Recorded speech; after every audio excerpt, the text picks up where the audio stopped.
What's up, everybody? Welcome into another episode of the Tuskateers Hogcast. What's up, Buck? And what up, Camo? What up, guys? Y'all ready to rock it out tonight? Absolutely. Man, I tell you what, woo pig. Woo pig, right? I mean, an unbelievable, okay. Yes, UAPB, let's get that out of the way, blah, blah, blah. It doesn't matter who it is to come out and have that to display that dominance from the very first kickoff. I mean, yeah, it doesn't matter who the opponent is. We've played lesser opponents. You know, it's you got to play who's in front of you. That's right. Yeah. You can't. It's not like we called them 2 weeks before. 2 weeks before we played and said, "Hey, we think we're going to beat the heck out of you guys. Can you be on our schedule?" Yeah. These games are scheduled 2 years in advance. Sometimes. So, yeah. Well, no, you're right, and I just love to see it, and obviously we're going to break it down here in just a minute, but yeah, they were a lesser opponent. Yeah, everyone knows that, right? But we did what we're supposed to, and then some. That's right. Yeah, exactly. I think we over succeeded than most people would have thought. Well, what was our scores? We were 44-10. 41-10. You were 41-10. What did you have, Bones? I had, let's see here. I had, for the very first game, I had 48-10. 48-10. Yeah. So we didn't give the Hogs as much credit as they deserve, and we gave UAPB more credit, thinking they would at least score on our defense. Right. Our defense did better, I think, than what we all thought. Yeah, I mean, they completely shut them down. Yeah. Well, before we get too far into the breakdown of week one versus UAPB, shout out to everyone out there for, again, all the love and support that y'all have shown us so far. It's been really amazing just to get all the feedback. I mean, I know y'all have shared some with me, and I've shared with y'all what people have said to me, but it's been – We've got people following us in Florida. Yeah. I met a guy on the plane, and, he said, "Hey, I'm tuning in." So shout out to Matt. If you're watching, I hope you are.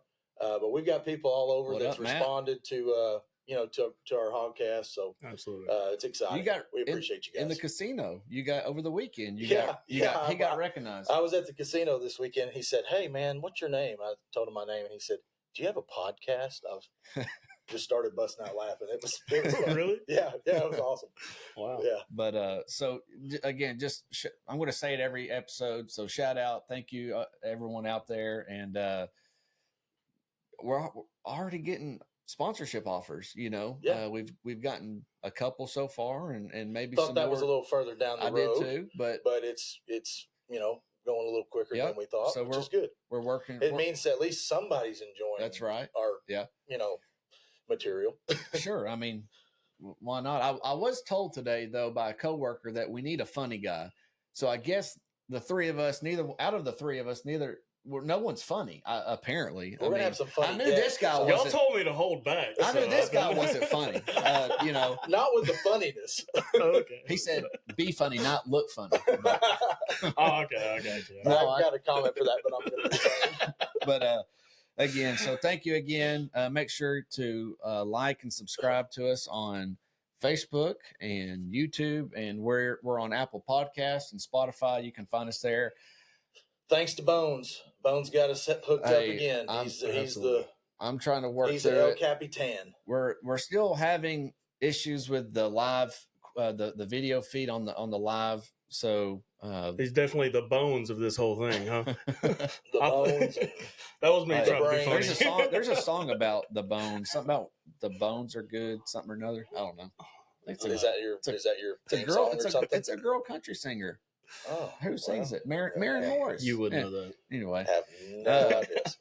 All right. Well, let's just break it down. We've got another hour-long episode tonight. Let's just break down week one. Arkansas 70-0 versus the University of Arkansas Pine Bluff. We played the game on Thursday. I don't remember what was the date. August 29th. Let's call it that. Yeah. August 29th. I was whatever day that was, and however old I was that day, I was that day year old when I realized the UAPB logo, the Golden Lion, the mane of the UAPB logo says UAPB.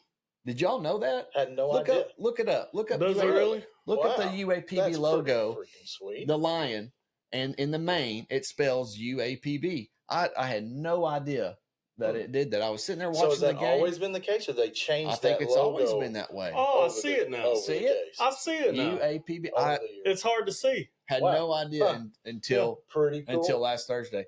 Huh. Anyway, so yeah, I mean, we had 10 offensive drives, 10 touchdowns. Which that's probably never happened. It's been a while since it's happened. I forgot when they It was said our it. largest margin of victory since 1928 when we beat Texas Southwest 73-0. So 1928 was the last time we beat an opponent. Who'd we Second play? largest victory.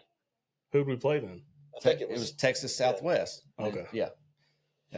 Yeah, 10 possessions, 10 touchdowns. And, for the first squad to do that and pitch a shutout, not only that, but the second squads did that offensive and defensively. Then the third squad come in and did the exact same thing to put a game together. It doesn't matter who the opponent is. Right. To be able to do that is impressive. Yeah, I mean, just looking at some quick stats, you're talking second, third team. Malachi Singleton, 8 for 10, 120 yards. KJ Jackson, 4 for 4 with 59 yards. Just well, those I've two. got a little stat for you. How many rushing touchdowns did we have last year altogether? Do y'all know the number? 10. We had 9. You know how many rushing touchdowns we had Thursday night? 8. We were one shy of our season total of rushing touchdowns in one game. One name, Bobby Petrino. That's all I gotta say. Hey, Bobby Petrino, and let's not. But let's not. He wasn't out there playing. But he's coaching them. Hey, and I want to go off that. Like, he's getting these wide receivers wide open. Oh yeah. But one thing I've got to say is the quarterback is throwing to wide open receivers. He missed some targets. He missed some open in the first quarter. I think and that's what I'm stressing is I'm kind of concerned on his accuracy going forward. Yeah. First game jitters. He's got a lot of spotlight. I mean, we've talked about Traylon Green for since November. Talon Green, sorry. Yeah. Since November. I only said that because last week you said you kept calling him Traylon. I'm sorry. We've had a bunch of Traylons and Traylon. Yeah, we have Traylon Burks. Yeah. We've had like 5 of them, so forgive me on that. But he's got a spotlight on him. And coming out, he was a little rusty. I mean, first quarter was a little but man, he sharpened up. Not on the run game. And once you kind of get the juices flowing, you're kind of in the groove there. He did. I wanted to see one drive from the first team in the second half. I don't know about y'all. I know everyone's concerned about injuries and all that. Yeah. I wanted to see one drive, coming out of halftime, seeing them go down the field again and do it again. But they didn't put them out there, I guess, because of injuries and all that. But, we agreed to play 10-minute quarters, the rest of the game. Well, I think Pittman said 83 guys played in that game. You got all guys, but 90% of your team, if not more than that, got some good experience, in-game experience, which is good. And it's more about us than UAPB. I kind of felt bad for UAPB for a little while. About midway through the third quarter, I'm like, man, we're really putting them on. You could just see the size difference too. Yeah, in the speed. Absolutely. And we really don't know how good Arkansas is based off this or how bad UAPB, and it's probably a little bit of both. They're a lesser opponent, obviously, but, we've played guys or teams that's been about the quality of this and won 49-10, 35-7, or whatever it was, and we really didn't check every box and do what we needed to. We did that on Thursday, and that's what you got to look at. You can't look at, it's UAPB. Don't be negative. We exceeded Try to be positive. Look at the glass half full and say, hey, we could have done a whole lot different in this game, and we handled business. What would we be talking about right now if we won 35-0 or 35-10? If we let off the gas like we always have in the past, I mean, if we would literally have let off the gas and gave them a touchdown or a couple field goals and that which they're capable of. I mean, every team's capable of scoring. I mean, what else can you ask? We put it in our backups. Exactly. So that's what I'm saying is we kept playing football. like you can't put the backup in and say it was dominant. A quarterback don't be a quarterback. Hard. Don't throw it down the field. I mean, you can't do that. Don't put the offensive lineman out there. Don't block very good. You got to put them out there and tell them to play their game. But to go 9 for 9 on third downs, no fourth downs on the Arkansas side of the ball. No fourth downs throughout the whole game, even with our 9 for 9. 9 for 9 on third downs. Yeah, that's great. With our seconds and thirds in there. Yeah. That's amazing. Yeah. I mean, shows that we're deep. I mean, we've got some good. That's the thing that Pittman's not had. When KJ went down 2022, missed 3 games, then they tried to bring him in the 4th game, didn't do that well. We had a quarterback injury. Who do we have to play? Not a very good backup quarterback. Right. What Singleton did awesome. I was impressed with his accuracy. He did great. Yeah. And the zip on the ball. To have a good backup quarterback, know that we're deep. We can maybe withstand an injury if that happens to happen, which I hope not. But that's good to know. It's good to know Singleton can carry his own. Yeah. Of course, at least we think so. I'd like to see the rotation of running backs. I'd like to see Dominion in there. We've got to see Braylon Russell. But I mean, Jaquindon Jackson. What a stud! Yeah, he's impressive looking at him. I mean, he was running down the field, and you could just see the size and the speed difference between not only him and UAPB, but him and the other players on the Arkansas Razorbacks. I mean, his legs are big. I mean, he looks like fast. an NFL running back. Yes, he does. Oh, he will fast, be powerful. He will be got playing good the vision. next level. He was very patient with hitting the holes and stuff. But when he hit them, he hit them did hard. a great job. They took care of their assignments, which Pittman. You hear the post game press conference. You hear what he has to say. Obviously, we have 2 eyes we can see for ourselves. There wasn't a whole lot of mistakes. Even penalty. I think we have 6 penalties. We had and that was more on the back end. Yeah, 5 or 6 penalties. That was more on the back end of the game too. Yeah. So I really, really thought we were sharp. The whole game through. So no, absolutely. 14 different receivers caught the ball, and we held them to 130 total yards, which is just crazy. Yeah. We had 687 total yards in that game, which is. We still had 2 SEC teams more than us, Ole Miss and Auburn. Yeah. Yards wise. Absolutely. Yep. Yeah, for sure. Yeah, no, Taylor Green, 16 for 23, 229 yards in the air with 2 touchdowns, 6 rushes, 88 yards, 2 rushing touchdowns. What do we think about Taylor Green? His display on Thursday. I think, like you said, if we'd have won this game 40-10, 35-7, something like that. Like we predicted. We would have won the game and we'd be talking, Hogs won, whatever. But to take care of business like they did, I think they're going to go into Oklahoma State very confident. I don't think they're going to overlook Oklahoma State like too confident. But they're going to go in there with their chest stuck out going, we can beat anybody. If we play our game, if we do what we've been coached to do, if we execute, we can beat anybody in the country. And that's got to be your mindset. Yeah. If you're a football team in D1, especially SEC team, if you're approaching any opponent going, well, we're probably going to lose, that's not the approach you have to have. You have to go into every game thinking you're going to win. Yeah. We've got a swagger back for sure. And I think there's, again, one name that's brought that swagger back, and mostly offense, Bobby Petrino. Yeah. I mean, he really has. He's brought the swagger back to not only the offense, but the whole team. Yeah. I mean, you can just see it. Yeah, well, I mean, defensively, I mean, we've got one of the best, if not the best, up and coming D coordinators up there right now. T. Will is amazing. Yeah. And give Pittman credit. A lot of head coaches have an ego and they don't get out of the way. They're like, well, I'm going to control this. I'm going to say this. I'm going to, monitor and micromanage this. He's been able to go, Bobby, you got the keys. I think he knows his place. You got the keys to the offense. T. Will, you do your thing on defense. I'm going to sit back and manage it all. Make sure we're in the right places.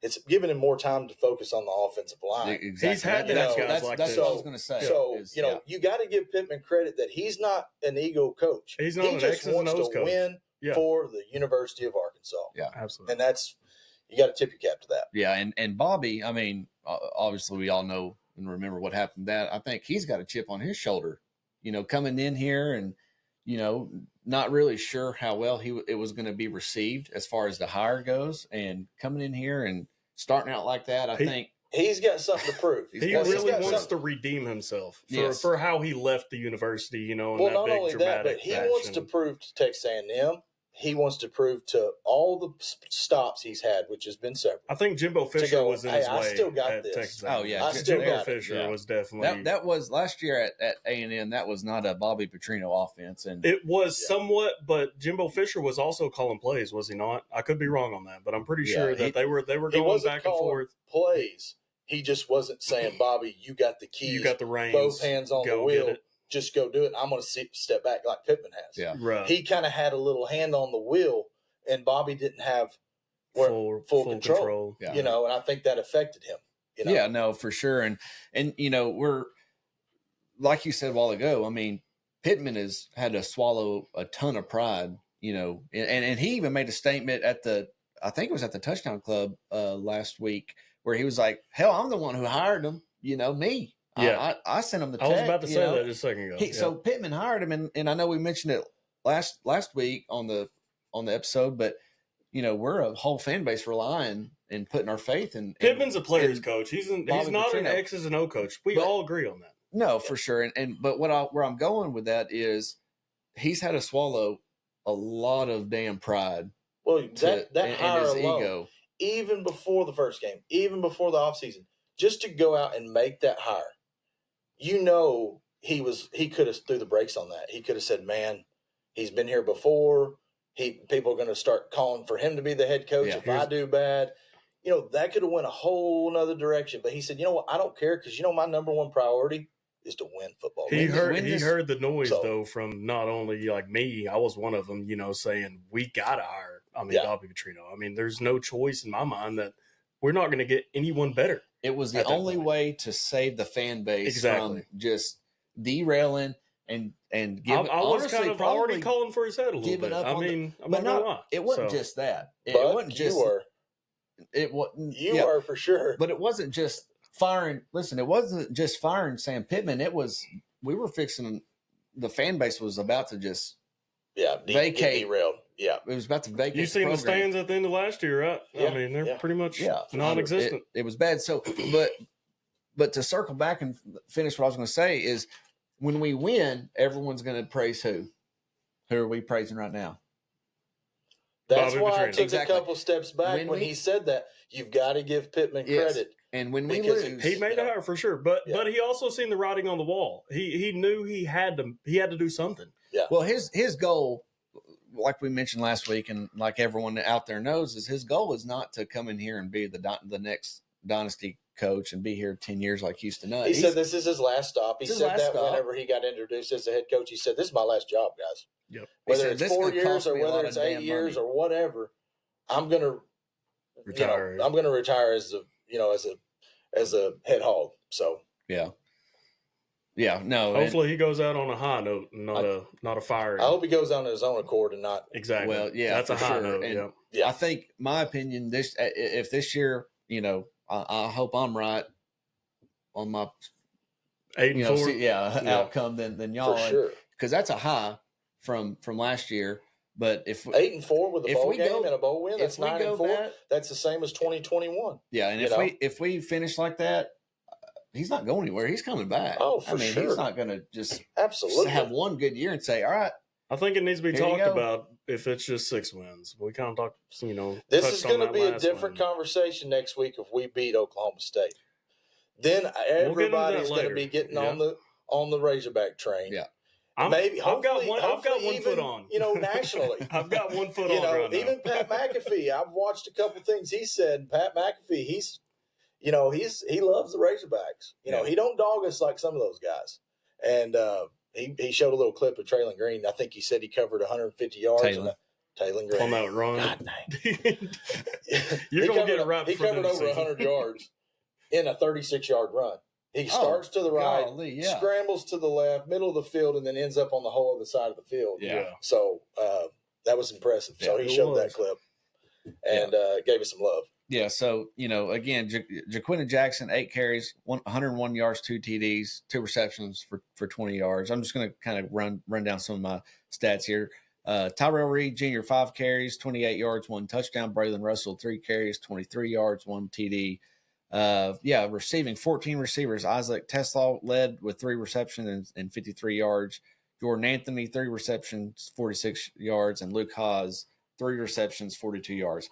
Tyron Broden, 3 receptions, 35 yards, and the TD. And then Ty Washington, 1 reception. So speaking of Washington, that catch in the corner of the end zone that he threw, that was a dime ball. So we've been talking about how dominant we were in the first game, right? So as dominant as we were, if y'all could pick one thing to say that we need to work on after watching that, what would it be? Say that again. I'm sorry. If you had to pick one aspect of the game, defense, offense, blocking, tackling, anything, the coaches think tackling. That's what they said in the press conference. They've been working on tackling drills all week. That may be the case. So I would say we got burned deep once. Now we got bailed out because he stepped out of bounds. Yeah. But if I had to say one thing was maybe covering the deep portion of the field. I'm going deep. It seems like it's an every year thing, right? We're going to get into this. The quarterback for Oklahoma State, they're going to give it, and then go deep. Yeah. You know, you're going to see that. They're going to really take some shots at us with some deep balls. We're going to have to cover the whole field. So I would say our D-backs are going to really have to do well. Yeah, I would agree. That would be my only concern. That's where I'm going. That's where I was going to go to is the D-backs. We've got Jared out there saying audio sounds good. He thinks Bobby is going to use the same offense he built around Lamar Jackson. That's his style. Observation. But that's his style. I mean, he stuck with it. That's what he did. A lot of those Bobby comparisons is not just a spread guy.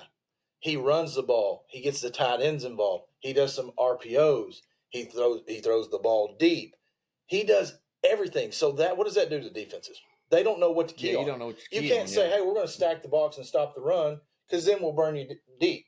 We can't say, oh, we're going to cover out here, and get 5 or 6 nickelbacks and cornerbacks and safeties and cover the pass because then, Jaquindon Jackson is going to gash you the way he ran the football Thursday. Well, so you can't just focus on one thing.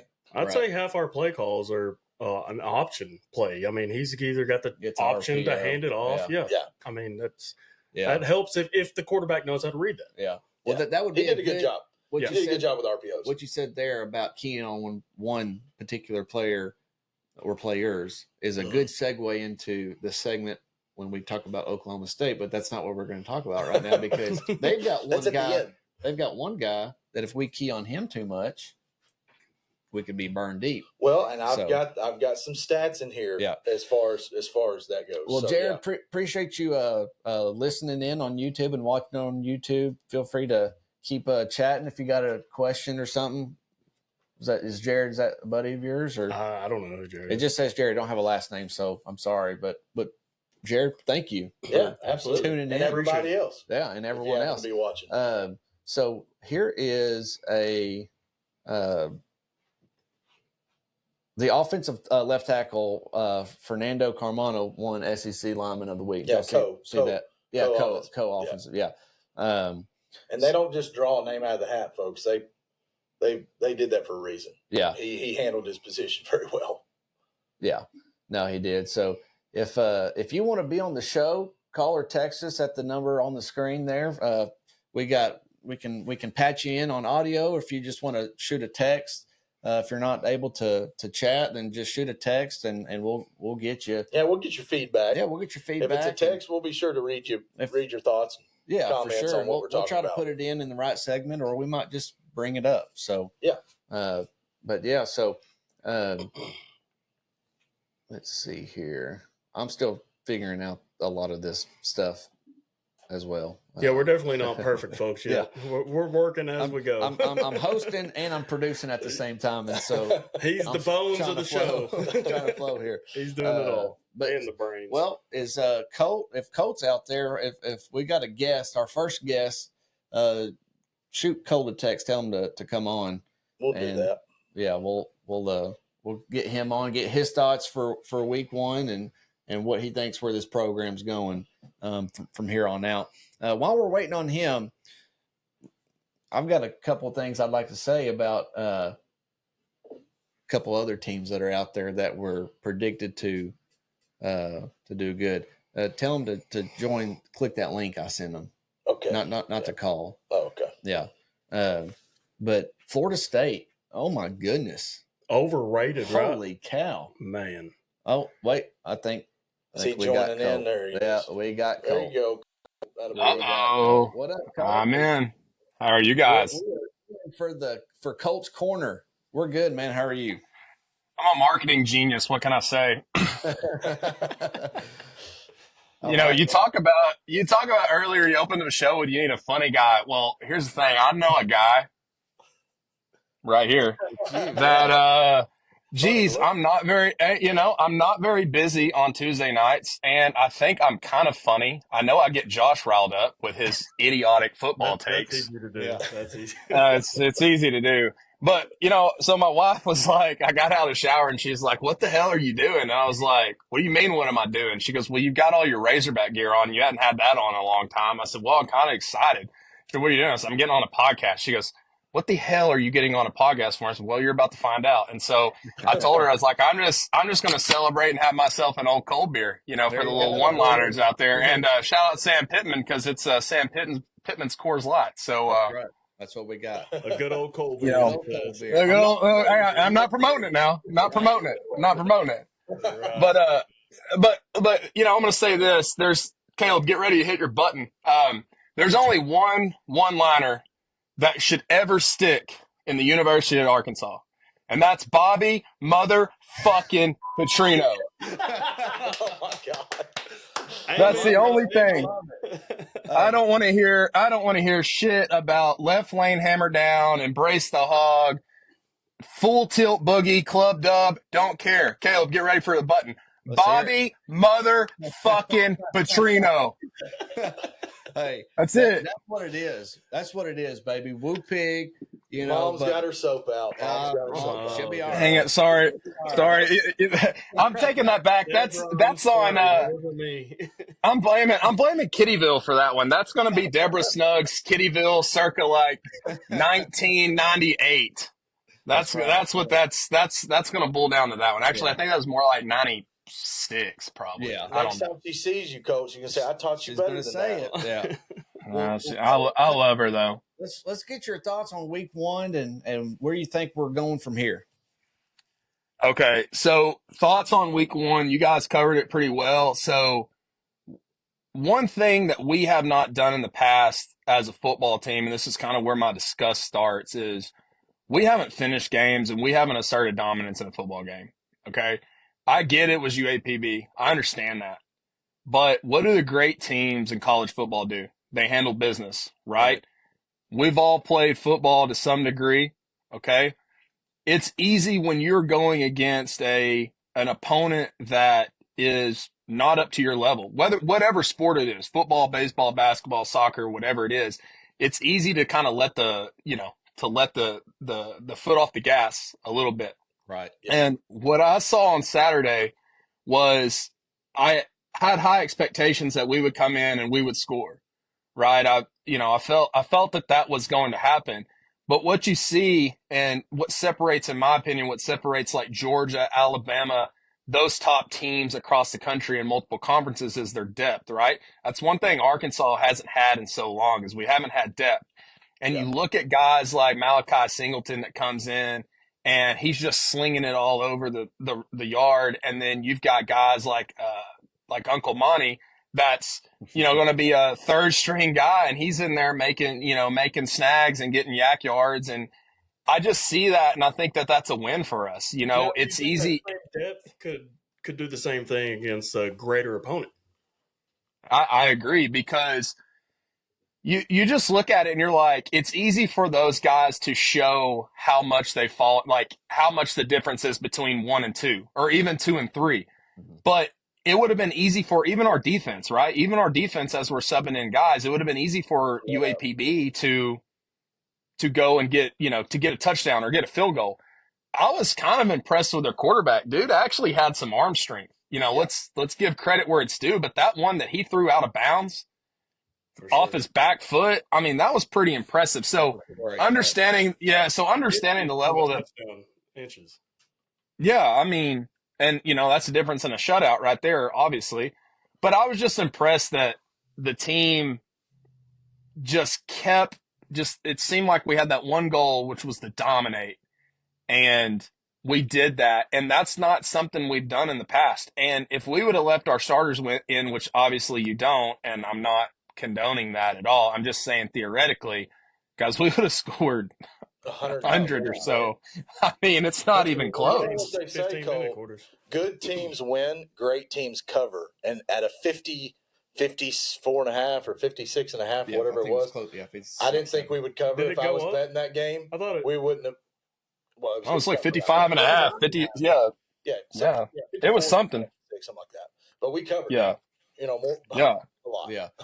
Well, Colt, give us some insight on what you think. Do you have any areas of concern from that you saw areas of improvement from the week one matchup?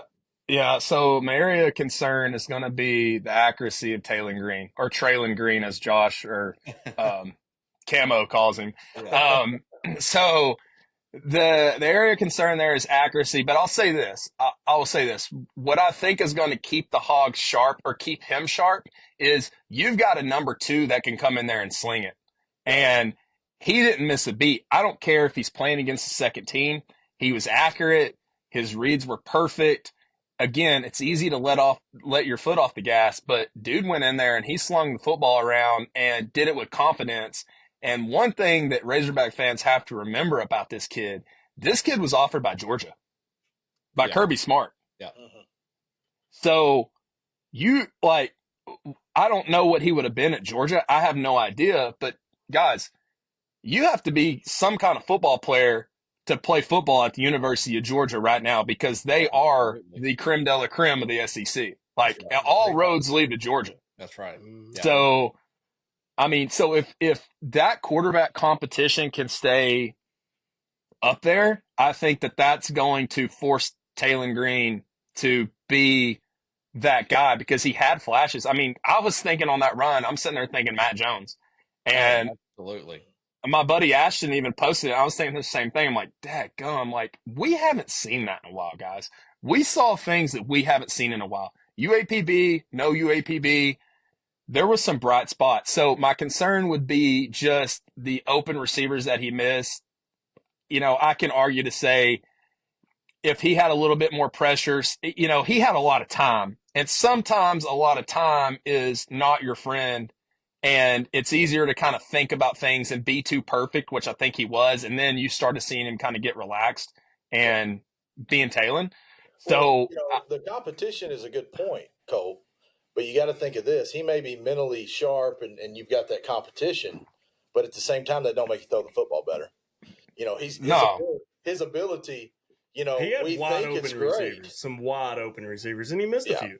Yeah, I mean, in the first quarter, right. I mean, he was what you know, 70% of his completions, you know. I mean, he still had one of the top quarterback ratings, you know, in the SEC. So Wes said Colt's feed is crystal clear, and we look like we're under witness protection. We're trying to get it worked out. Wes, get your ass over here and help us, damn it. Deborah, I'm sorry. Oh, man. Shout out to Deborah. I'm going to take this time to thank our sponsor, Dial Soap. Dial. Lots of it. Well, Coach, no, so I think. Go well, ahead. hang on, Caleb. So that always going to be tackling on the defensive side of the ball. You know, I believe that great defenses are going to tackle, especially in college football. I've seen a lot in the past couple of years. Arkansas has been a bad tackling team, like a really bad tackling team. So I think that we didn't really get to see special teams. I'm still, you know, I wasn't overly eager what I was hearing about in camp when it came down to our special teams. So who knows, that'll play. But, I mean, you've got to have a quarterback. It starts with your quarterback. It starts with, you know, having a leader.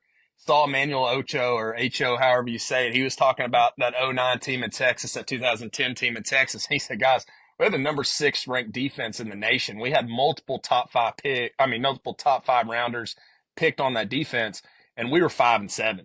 Why? We didn't have quarterback. So we've got to have a guy that can make that. And you think about the great Arkansas teams. I wouldn't say great because, you know, we haven't won a national championship in, you know, a long, long time. But you look at those greats that we've had, Mallett, Matt Jones, guys that can man, Tyler Wilson, even Brandon Allen. I'll go as far as saying Brandon Allen. Guys that can really command that football team. That's what we need. Yeah, 100%. So Caleb, that's where I'm looking. That's where I'm looking this year. Yeah. Yeah, no, you're 100% right. And I think Bobby went out and we got us a great transfer out of the portal. And, I think Bobby had his hand and he hand selected Talon. He tried to get him out of high school, right? Yeah, he did. Yeah. I just want us to be balanced. Yeah. If T. Will can get our defense to where we're getting pressure, we're tackling, we're covering guys to where we average 20, 24 points a game giving up, at the end of the year, and then we're averaging 35, 40 points a game on offense, we're going to win some football games. Yeah. The numbers speak for themselves. I like that defensive number to be a little bit less, maybe a little bit lower, but I mean, I'm just saying, we're going to have to score more. I ain't putting my faith in the defense. I'm putting it in Buck. That's Buck, sure. you were talking last week though. Listen, you were talking last week though, and I kind of had some time to ponder it a little bit, right? You were talking last week about the amount of points that our defense had given up, but I'm going to challenge this. Our offense was just dog shit. I mean, and your defense is going to give up points when your offense is just 3 and out. I mean, what do you do? So, kind of what I was saying earlier, Bobby Petrino brought the swagger back, not only to the offense, but the whole team. Yeah. I mean, he's bringing it back. He's moving the ball down the field. Even if we don't score, we scored every possession last week, but going forward, even if we don't score, we're pushing the ball. We're spending 4 or 5 minutes on offense, and that helps our defense get the rest they need. Oh, absolutely. Yeah. You got to have the time of possession on offense has to be on your side for sure. Yeah. So that's a big deal, and so I think just because of that, the defense. Yeah, I think we will see a defensive improvement this year. Yeah, I think so too. I don't know how vast it's going to be, but it can't be worse than it was last year. So, for sure. Well, before we let you go, give us your prediction for this Saturday. Okay, so I told you and Josh and Buck on Facebook that I've got a bold take. Uh-oh. Okay. I'm not holding back. Okay, I still have us as a loss this game. I'm not sold yet. And I say it in saying this, I'm not sold yet, but this is my bold take. So at the beginning of the year, or just, me and a couple of my other buddies talking, I had us at 7-5. 7-5, still with a loss this coming Saturday. Yeah. Which I feel like is better. There's just a lot of things. However, this is my bold take. It's not going to be less than 7, but if it trends more than 7, it's not going to be 8. It's going to be 9 or 10. Yeah. Okay. And this, and the simple fact is this. Caleb, get your button ready. Bobby motherfucking Petrino. It's happening. It's happening, boys. And that's it. No, that's it. There's no in between. It's going to be 7 wins. It's going to be 7 wins. If it's north of 7, it's north of 8, because I just feel like that swagger that you're talking about is back. And I'll leave you guys with this, and this is my thoughts. Y'all talked about it a little bit earlier. The stadium was about to be empty this year, boys. Josh, I know that you love Coach Pittman because he's soft and he's a nice guy and he drinks cold beer and he doesn't coach guys hard. I know you like them little soft ass coaches, Josh. I know you like that. But we haven't had a coach give a good MF into somebody in a long time. And that's what people need. That's what people need in this world. Our world is soft. Yeah. Our world is so soft. All right. So it's happening. That's what it's going to be. I really like the thought is look, it's all about, I posted this. Make no mistake about it. Post it on Twitter or X. It's all about Bobby Petrino this year. It's not about Sam Pittman. The Sam Pittman ship has sailed. Okay. It's over with. That stadium was about to be so empty. The program's about to lose millions of dollars because we're just renovating the stadium. We're doing all that. What are you doing all that for? Nobody's coming. Nobody's moving the needle. The needle's not moving. It's all about marketing. Bobby Petrino moves the needle. what happens is this year, if we go north of 7, here's what happens. If we go north of 7 and we win 9 or 10 games, because that's what's going to happen. It's not going to be 8. It's going to be 9 or 10. I'm going on record. I'll say it every week. If that happens, cut it. That's what's happening. If that happens, listen, if that happens, Sam Pittman is riding off into the sunset. He's going off on a high. He got the program. He Mike Anderson the program. He got it to a solid spot. Here's the keys, Bobby, to a brand new Harley. Stay away. Stay away. Here's your blonde. Do whatever. I don't care. Here you go. Redeem yourself. That's what it is. We're lifting the curse this year, boys. Again, it's north. If it gets north of 7, it's not 8. It's 9 or it's 10. I love it. All right, boys. You heard it here first. On Colt's Corner. I keep wanting to call it an hour, but it's really not an hour, so we'll keep it at Colt's Corner. I love it. Well, Colt, man, appreciate you coming on. Appreciate it, looking Colt. forward to having you on more than just tonight. And so I'm telling you, guys need a fourth. You know where to find me. Let's go. Bobby motherfucking. All right. All right. See y'all, boys. Bye. All right. And so, I mean, y'all heard it. That's a bold prediction right there. I like it. Of course, it's in our favor. I agree with it. And I never would have thought Colt Harmon would be a little bit more optimistic than all three of our, predictions. Yeah. So I think whether we're that's successful the or only we thing fail, where I disagree our next with head Colt, coach is Bobby Petrino. He's putting all his eggs in the Bobby Petrino train. I am too.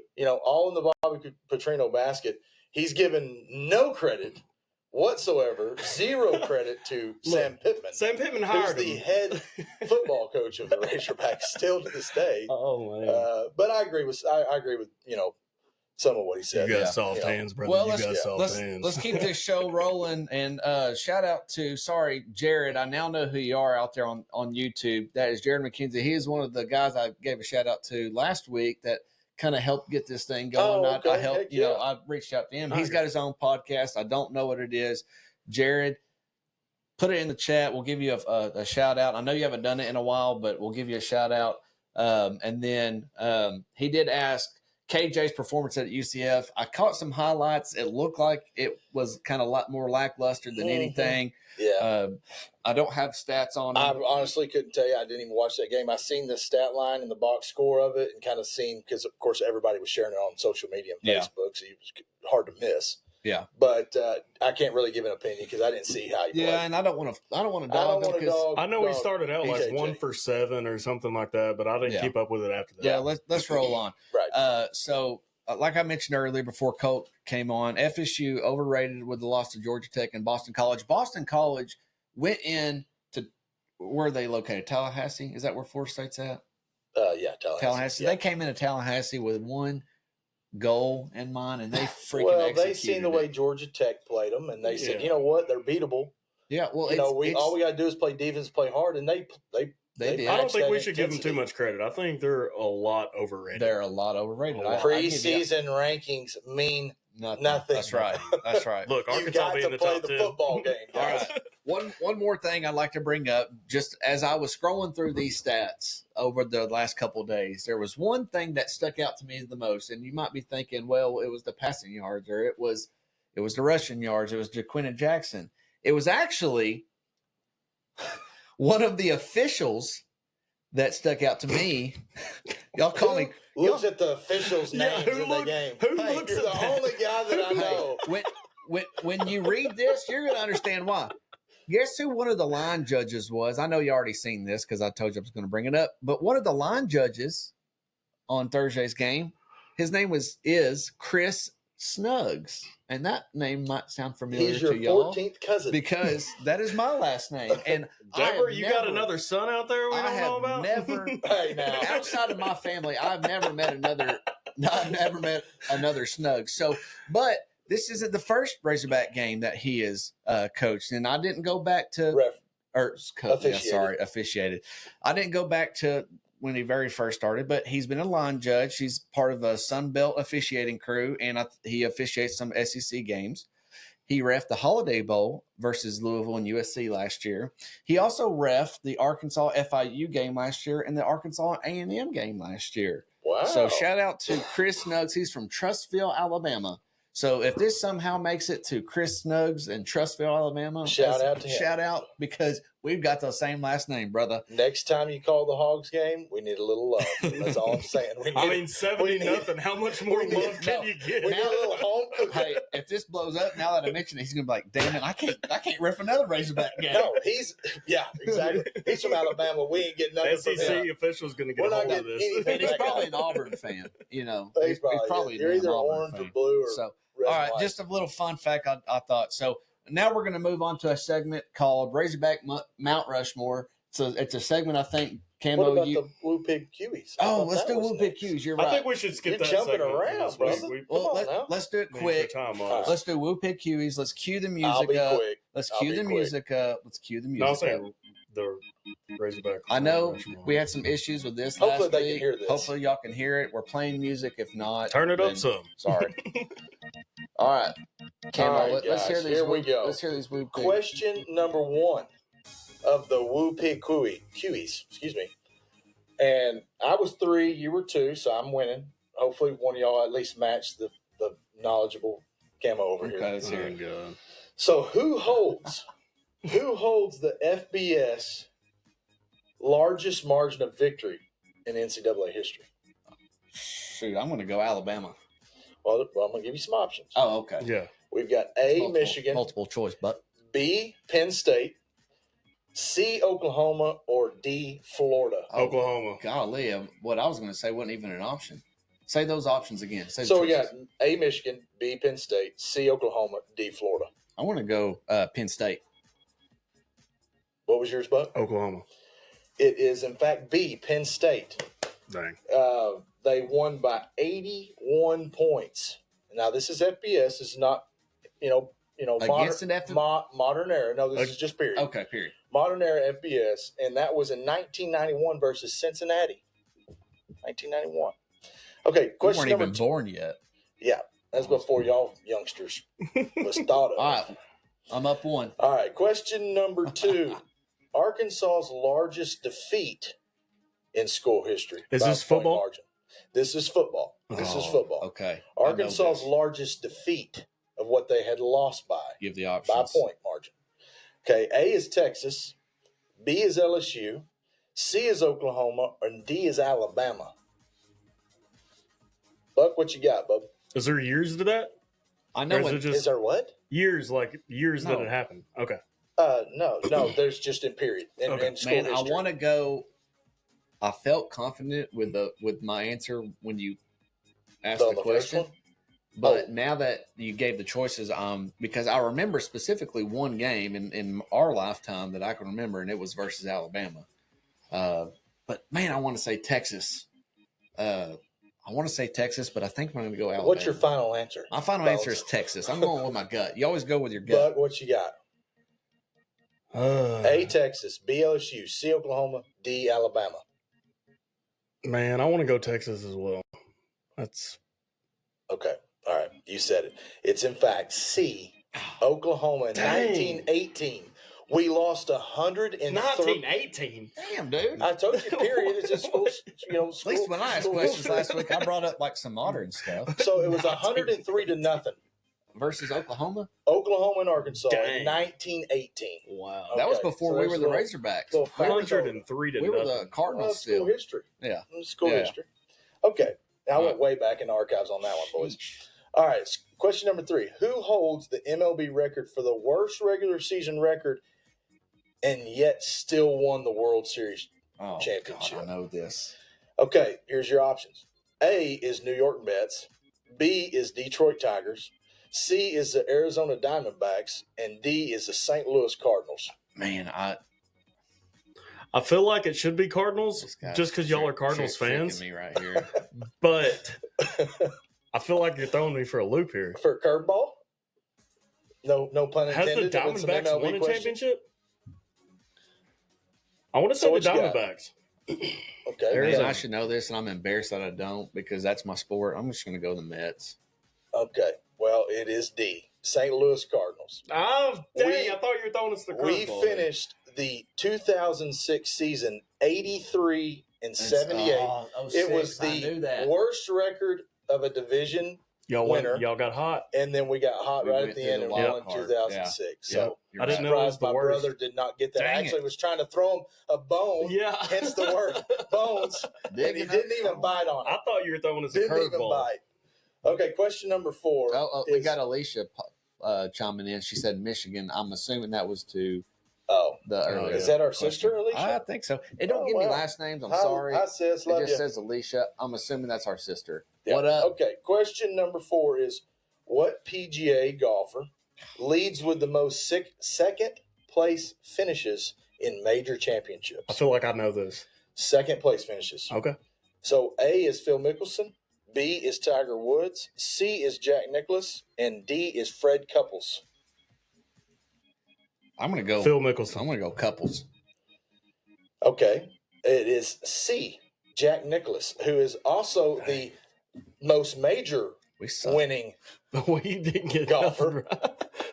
I didn't get one. Hey, I'm still winning though. You got one. You got a 25% chance of getting it right before I even start asking the questions. So I figured y'all could put at least a couple of these together. So he's got 18 majors. Can you guess the number as a bonus of how many times he come in second in major championships? Total. 9. 7. 19. Oh, I knew it was more. 18 major wins, but 19 second place finishes. Golly. Tell me how good that dude was. That's unbelievable. So, and I didn't even look at the numbers. How many times Tiger finished second? But 19's a lot. 18 majors is a lot. So he's definitely the best golfer to ever swing the sticks. Last question. NBA player with the most NBA championships. Okay, we got A, Robert Horry. We've got B, Wilt Chamberlain, C, Bill Russell, or D, Michael Jordan. Bill Russell. I'm going to go Bill Russell just because he's an NBA guy. That's okay, you got that one right. We finished on a good strong note. That was an easy one. Yeah. He has 11 of those puppies, by the way. 11 you cheated off me, though. No, he looked on my paper. He looked on my paper over here. All right. That was awesome. All right. We got to speed this up. It's about time. Yeah. All right. So, real quick, Razorback Mount Rushmore, camo. Let's hear it. My Razorback Mount Rushmore, of course, this is all, my opinion of what I think. This is just football, we want right? you to give your opinion of your Razorback Mount Rushmore. Either call in, give a brief top 4, or comment on the live stream. But mine is going to be Frank Brules, national champion, AD, and a very good humanitarian for the, for Alzheimer's and the university. And really, we wouldn't be where we are as far as a school and university if it wasn't for Frank Brules. So he's top of the list. I've got Nolan Richardson at number 2. He's a national champion, and he's the only coach to win the NIT, the NCAA championship, and the junior college championship, and is in the basketball Hall of Fame. So Nolan Richardson's going to get my 2 spot. This may surprise you. Number 3 is John Daly. John Daly with 2 major wins in golf. He was at the top of his game, top of his profession. Yeah. And you want to know, Buck, what it means to embrace the hog? Just look at John Daly's life and how he rolls. You won't ever explain. He embraces that explains the it the hog. best you can. But Everything he does is about the Razorbacks for sure. So John Daly's number 3, and then I've got Darren McFadden. Probably should have been our only Heisman winner in school history. The ultimate hog, in my opinion. I think everybody in the country when he was playing knew of Darren McFadden and D-Mac, and he's probably top 3 best running backs in NCAA history. I thought this was just football, so I didn't know it was everything. Yeah. You didn't specify there. Okay, sorry. Mr. Bones on the question. It just says Razorbacks Mount Rushmore. How clear do you want? But I thought it was it's football season. Let's hear it. I thought whatever. Anyway, I thought mine is McFadden. Got to have him on there, right? So and I also got Ron Mallett, Frank Brules, like you said, and then I got Bullsworth with his story and Brandon Burlesworth. Yeah, that's a good one. but I thought we were just going football there. So, well, I went a lot of football too. I went D-Mac, Matt Jones. I wanted to save this one for last, but Ron Mallett. Matt Jones. Listen. I went with in my lifetime. Okay. So I went D-Mac, Matt Jones, and then I did a group. I did Ron Mallett, Joe Adams, Jarius Wright, Kobe Hamilton, because that group was the funnest I've ever seen. That was the best we've ever seen Razorback football. I mean, in our lifetime and probably your lifetime too. I mean, so I kind of put them all up there. Close. I know that's really, but my last one is Andrew Benintendi. I seen the Sterner years. Yeah. Where he fumbled. Burlsworth actually stepped on his foot. And we were going to go to the national championship that year, guys. If we'd have won that game, we'd have been in the game. So I seen the Sterner years when I was young. But then, probably Bobby Petrino's probably second best. Yeah. But I went Andrew Benintendi as my last one. That's a good one. Wow. Yeah. Wow. He's up there for sure. My honorable mention was Dave Van Horn. If we had the debacle that foul ball in 2018, he's still there against Wade, he probably would have taken Daly on my list. Yeah, but we didn't win that game, and he's still looking for a natty. Well, that was against Wes's. Wes, if you're still watching, don't say nothing about that because Wes's team. That's the Oregon State is the Beavers. Yeah. So. All right, so let's just let's wrap this up. Let's break down our next opponent, which is Oklahoma State. The Cowboys game is at 11 a.m. down in Stillwater. I hate that time slot. I think it helps us though. I hate the time slot. Well, they won't have enough time to get rowdy and time out. Liquid courage in the stands. It helps. The 11 a.m. Okay, how's it helped us in the past? Because sucky teams play at 11 and. I mean, are we considered sucky? No, I'm not saying that. I'm saying in years past, before. So they've got this new format on TV on the TV. Not games are harder to play on the road, are they not? It's been proven. Right? Yes, I mean, I will. But that's a marquee game. That's a top 25 matchup. They're in the top 25. I mean, for us, it's right. I don't like the time slot, but y'all know how far their campus is from our campus? Yes, I do. I do too. 181 miles. I seen that on the radio this morning. I did not look. You saw it on my notes? No, not on your notes. I heard it on. I heard it on the radio. Don't be note stealing. Don't be note stealing.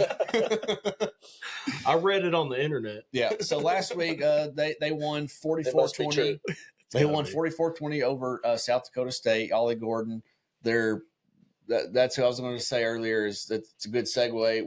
We have to key on them, but we can't solely key on them because that's going to open up the deep ball. Mike Gundy loves to throw the ball down the field. Ollie Gordon had 37 carries for 104 yards and 2 TDs. Their quarterback, Alan Bowman, 25 for 34, 267 yards and 3 TDs. So they've got a stout offense. Yeah. There's no question about that, but I think we have a stout offense too. Well, and they scored 20 points on them. So what does that tell me? If SDSU can score 20 on them, we can score 40. And then all we got to do is get that 44 mark that they scored on SDSU to 24. Their time of possession is almost the same. Even. Yeah. And we win by 10. So we got to reverse that number, and hopefully we're winning 44-20. Our defense coordinator likes to blitz a lot. He's very aggressive. I think they might have some big plays. And I think that might hurt us in the end. I think time of possession is key in this. I really do. That we're on the road. They like to kind of, get you lured in with Ollie Gordon. And they're going to give it to him, and then they're going to try to hit it over the top. And I guarantee you guys, that's what's going to happen. That's what they're going to try to do. But if you look at the box score, guys, okay, 394 to 388 total yards. So when you don't look at the score, look at the box score, 394 to 388, very close in yardage between Oklahoma State and SDSU. Time of possession was 30 minutes and 47 seconds to 29-13. So it's almost 50-50 on time of possession between the two of them. First downs, SDSU had 17 first downs against Oklahoma State. What does that tell you? They were more methodical down the field. They're susceptible. Yeah. They're vulnerable on defense to move the ball on them. With the yards that they got on them, the first downs, and then they were able to run the football and hold the time. Let's not knock them. They're a good team. They were 29 games, I think, in a row they won. Yeah. Only gave them one bone, only one turnover. So the score really doesn't show how competitive that game was. They scored 14 points early, got up on them early, and then it was kind of even the next second, third, fourth quarter. Yep. If they hadn't scored and jumped up on them early on those 14 points, you're looking at a 10-point game, or maybe even closer to a one-score game right there. Yeah. So, yeah, I mean they've got a. So did you say your score? A lot of weapons. What's your final scores here? Well, I'm going to have to go back to notes number one. I had a loss. I do too. 31-28, Oklahoma State. I got 38-28 loss. I think it's going to be close, and they're gonna hit a couple big plays in the second half that'll kill us. Yeah, well, what I think. We've all got a close game. I'm the only one that's got the W for us. I've got 28-24 Hogs. I hope you're right. I hope you're right. Well, yeah, I think so. I think I am. I mean, just because, I think I'm right all the time, as probably my wife would concur with that statement. But I think we've got some key players out. We've got Armstrong. He's questionable. He's questionable. He's not. He's already said Kudus is going to be out. Kudus is out. So Kudus got a back injury. That could be a multitude of things. Your back, man, when it hurts, you just can't. That's one of the worst It things. affects your whole darn body. Yeah. And he's got to get that right. I don't care if he sits out for a few games. He needs to get healthy. Kind of like Tiger Woods. Healthy, but Tiger Woods. But Armstrong, I mean, that's our man, and we need him. I mean, we need him. He's our go-to in the guy. Stretch. He's our go-to guy. We need him in the stretch. Would love to have him for this game, but if he's still nursing the hamstring injury, then we've got some other weapons that we can resort to. Yeah. That I think will be all right without him. I do too. We got plenty of guys to throw the ball to. Yeah, absolutely. Tesla did good. Haas did good. You got Broden. A couple other guys, can step up and hopefully, carry the load. Yeah, so this is Arkansas. This is the Hogs and the Pokes. Let's call them by our nicknames. The Hogs and the Pokes. This is the first matchup since 1980. Oklahoma State. I think this is going to be good. Going back to your statement that the game time, the start time is in our favor because they're going to try to strap out the stadium. I saw that on one of their forums that they're going to strap out. They're going to try to strap out the stadium. The series, the Hogs and Pokes series began in 1912, 46 total matchups. This is our 10th time in Stillwater, 181 miles apart. We lead the all-time series at 30-15-1. So we've tied once. That. We're tied. I'm glad y'all looked that up. We're tied in Stillwater at 4-4-1. Right. Let's break the tie record. Now, here's an interesting fact. Upon doing my research, here is one of the most interesting facts that I learned about Oklahoma State. Since 2020, Oklahoma State has the second most home wins next to Alabama. They have 24 home wins. So home field advantage is in their favor, obviously, because it's there. I mean, that's a given. But I mean, home field advantage, not games there. That's giving them. I don't like that. A couple of those. You should have never said that. That scares me. Listen, that's called adversity, boys. We can battle it, right? Yeah. So another stat that I came across upon my research is Oklahoma State is only one of 4 teams to post winning seasons every year since 2010. Can you guess the other 3 without looking at my notes? Winning season since 2010. Or 2010. Yeah. Oh, gosh. Clemson? Nope. You got me. That was my one guess. Bama, Boise State. I was going to say Bama, Wisconsin. but that's so cliche. Okay. One word, Gundy. He's been there for 20 years, right? Besides Bama, though, right? No, I said no. I just said Bama. No, I said they're one of 4 teams to post winning seasons every year. Can you guess the other 3? Oh, okay. Their head coach, Mike Gundy, has been there 20 years, I think, is what I read. He's been there a long time. He's a man. You don't see that. He's not 40 anymore, but I mean, I'm 40. I'm assuming he's. How old are you, Josh? I'm 37. I'm assuming he's still 40. a man. I'm assuming he's still a man. But I'm a man. I'm 40. Yeah. Hey, he backs his players up. He rocks the mullet about as good as Joe Dirt. Yep. So hey, he's perfect for Oklahoma State for sure. And I hope he's a loser on Saturday. I do too. A big loser. But we're going in. They're ranked number 17. I think they're still holding that slot. I know the AP. I think the AP poll came out today. I'm kind of looking at y'all to see to confirm if I'm right. I don't know. I mean, because there's been so much. There's been 2 ranked teams lose. I don't know how they shuffle. They didn't move very much. It comes out today, right? It's already out. So the AP. I know it's on. They might have moved up one. I mean, we know Florida State's moving out, right? Texas A&M's moving down. I've got it right here. Here we go. So they're number 16. So, like I said, if they moved up one. Yeah, they moved up one slot. So all right, baby. Yeah. So, but I mean, I'm feeling probably sounds like a little bit more optimistic about going into Stillwater on Saturday and coming out with the dub. I think if it's a close game, I think we're going to lose. What's the factor? What's the decider? Home. Their home team. Advantage. Okay. Yeah, their home team, and we haven't been in that situation as a team. And they got an experienced coach. Not as a team, but I mean, this ain't their first time on the field. Well, then let me mention this guy. Ollie Gordon's longest run against SDSU was 12 yards. He never ran a run. He ran 104 yards on 27 carries, and his longest was 12 yards. Okay? Here's what I say is the key. And you said, if it's close, we're going to lose because of home field advantage. This is what I say.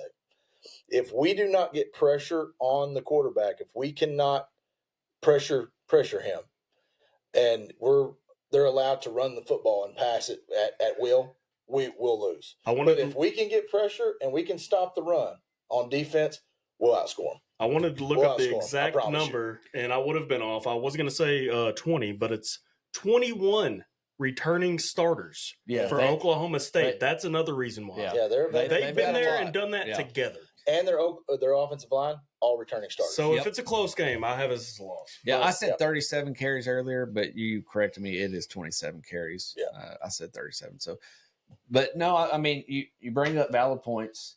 I'm not changing my mind.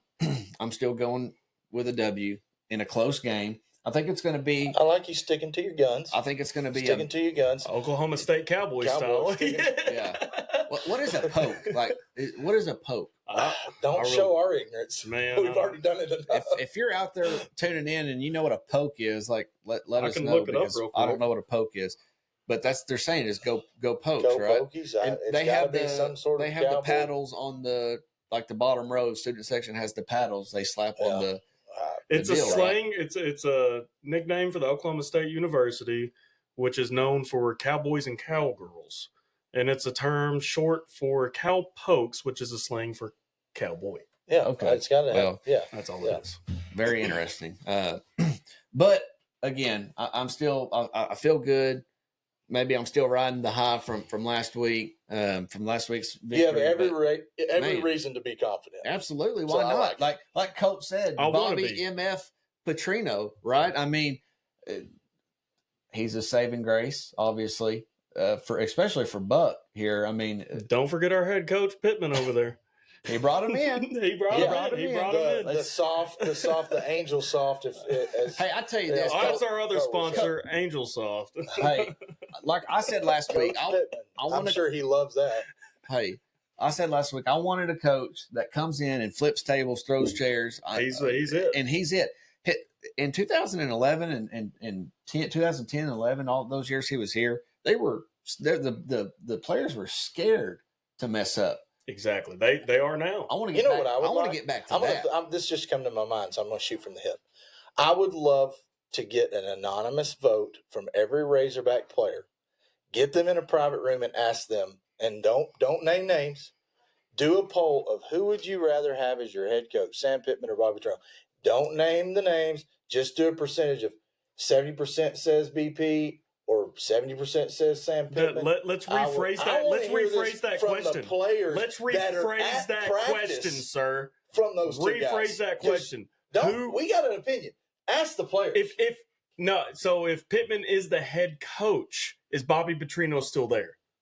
Because that shouldn't happen. It should be Bobby Petrino there, Pittman gone, or Pittman there, Bobby Petrino gone. Either way, you're picking. Who would you rather have as your head coach? BP or Sam Pittman? Well, if Pittman's the head coach, Bobby Petrino the offense coordinator like it is now, then of course they're going to pick Pittman because he's the nicest guy. I think if you did that and you put that scenario on where they're the head coach, I think people are going to lean toward Bobby Petrino. I mean, I really do. I think that. If they knew their name wouldn't be mentioned. If they knew their name wouldn't be mentioned off camera, I'll go in there and I'll keep it. If they want to win games and they're smart, I'll do it. If they're smart and they want to win games, they pick him. I've got a voice changer. I don't mind going against the grain. I really don't. I do not mind going against the grain. Well, I'm going to venture to say you're not even on the grain right now. 70% of the team would say question like that. Old cold beer. Old cold beer. Well, hey, I don't dislike them. I want them to succeed. Obviously, we all do. But it like you keep saying, he's not the X's and O's necessarily like Bobby Petrino is, and we go to that because that's what we know. I mean, I've got kids. You've got kids, and you do too, who have never seen. I mean, except 1 year in 2021, who've never seen a good winning Razorback football team.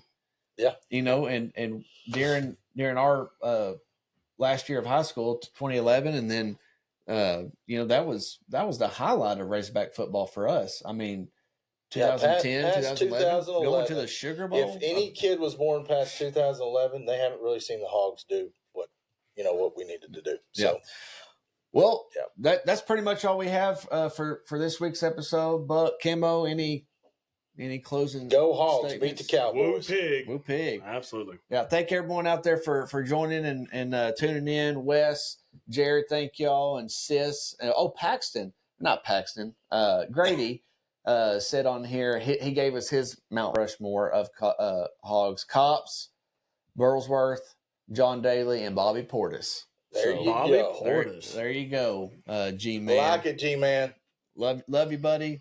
Again, thank everyone out there. Make sure to subscribe to us on Facebook, YouTube, Spotify, and Apple Podcasts. We did get a comment on Spotify with thumbs up saying, "Good job, fellas." So, hopefully we're all appreciate talking about all our listeners. A hog win. That's on right. Next Tuesday night. I hope so. Yeah, hope so.